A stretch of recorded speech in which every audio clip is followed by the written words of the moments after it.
What is sound masking? Let me give you an example here with acoustics and men's fashion, and how you can use men's fashion to explain an acoustic phenomena.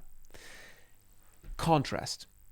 Now I'm wearing a green jacket with an orange pocket square, and this gives a huge contrast.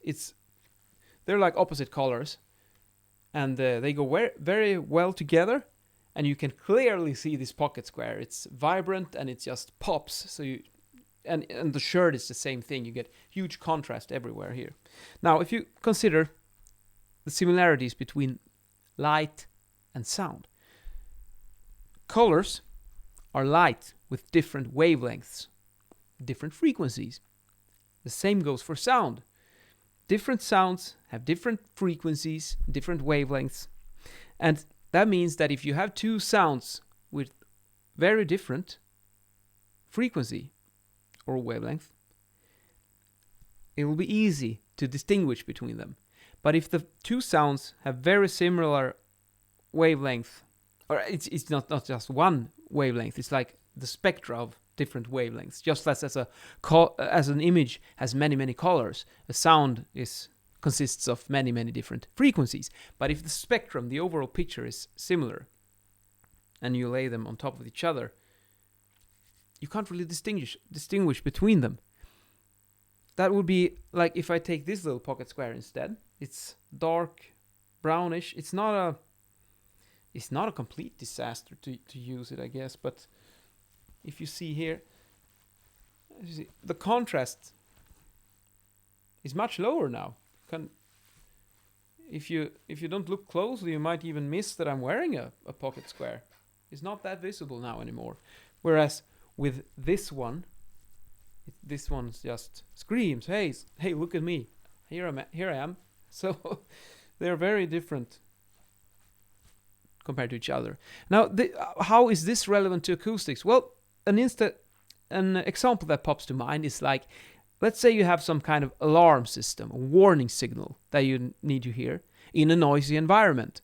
Now, the background noise in this environment will have a certain frequency spectra. It would be wise to choose a character on the alarm that is very different from the background noise in this environment. Because if you don't, you're going to end up with this. A brown pocket square on green. It's going to be difficult to hear it because the contrast is not enough. So if you're going to do an alarm system, you would be much better off with an orange pocket square, which gives big contrast to the jacket could represent the background noise level, and this one would be the alarm signal. And the same goes for any type of sound. Like if you have a voice, like if a lot of lower frequencies, and you want to have a voice conversation, for instance, from, I don't know, maybe a GPS unit or something to give you directions. If there's a female voice, I suspect it could give better contrast compared to the ambient noise in the car.